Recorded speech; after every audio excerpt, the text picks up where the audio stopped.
Hey everyone, Sam from United People's TV here with another MUFC Transfer Daily. As we said yesterday, the main story is going to be Sadio Mane.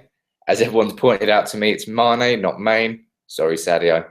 The latest from Kevin Palmer at the Sunday World is that Sadio Mane is going to be trying to push as hard as he can for a move to Manchester United in January. Southampton had no intention of selling. Ronald Koeman's already said that.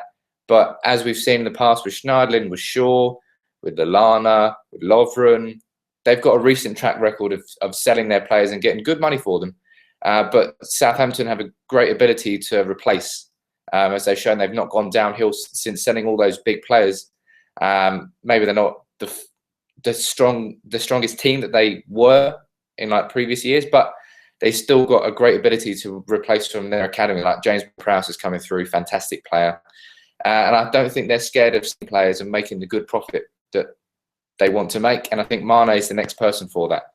I mean, the Sun went crazy and tried to tout a price of 62.5 million. That's never going to happen in a million years. But, you know, this kind of reminds me somewhat of Marcos Rojo at Sporting Lisbon, where he, of course, did force a move to Manchester United. He refused to train. It all got a bit messy because he was part owned by Doyen Sports. And Sporting Lisbon, so Sporting Lisbon didn't own 100% of the player, and because of that, it got a bit messy, got a bit legal issues, and I think it's still, I'm not even sure if the case is solved, but he eventually forced his way to Man United, and now Rojo is obviously a United player. Do I think Mane would do the same?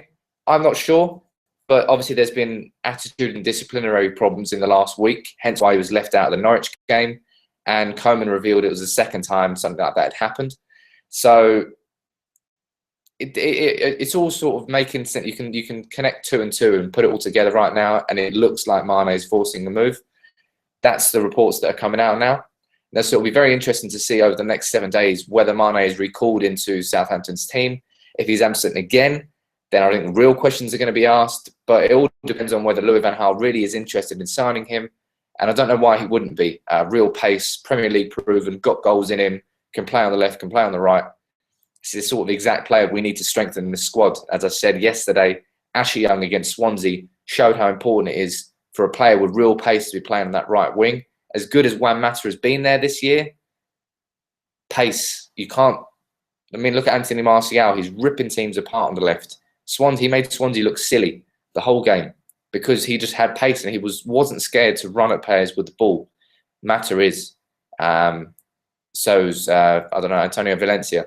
There was run at a player, then decide to go backwards and pass it back, you know, which can lead to goals. But pace is an asset in football that some defenders just can't stop.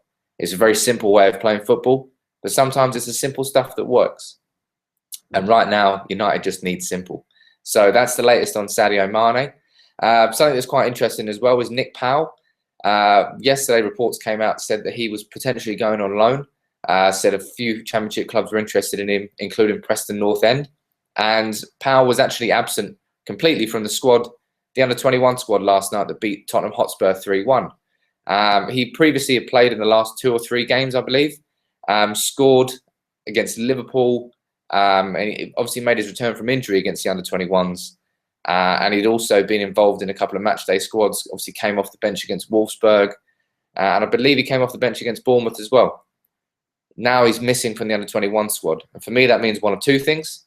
One, I hope it's not this. It could be a recurrent of an injury. I hope it isn't for Powell because he spent nearly a year out injured, and it'll be very unfair for him as a player to be a real knockback if he got another injury now. But that's one potential scenario. The other potential scenario is he is going on loan. We'll see as the story develops. But for me, from a personal point of view, I don't think a loan spell is the right thing for Powell now. He's had loan spells at Wigan, which kind of worked out. He's in the Europa League, scored a few goals there, did well, came back to the club. Then he went to Leicester, and that was a terrible loan spell that just didn't work out for him at all. That was when Nigel Pearson was in charge. Everything was a bit messy at the club, and Powell, I think, had a questionable attitude. After that, he's then had his injuries. He stayed at the club. He's worked hard, rehab for a long year, for nearly a whole year.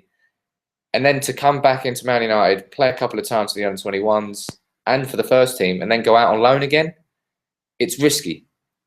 Powell could either get disillusioned with the fact that he's never going to get a chance at United, or it could happen like another Adnan Januzaj loan, which is just a pile of shit.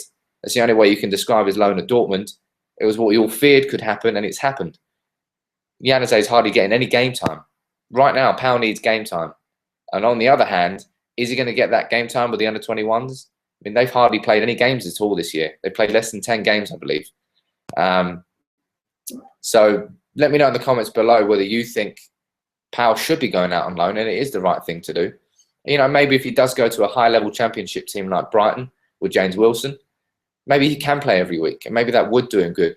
But loans are just risky, and United don't have the best recent track record in terms of our loan spells working out perfectly.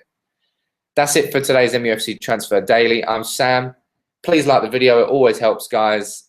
Subscribe if you're new to United People's TV. And we'll be back tomorrow with the latest updates. Take it easy, guys.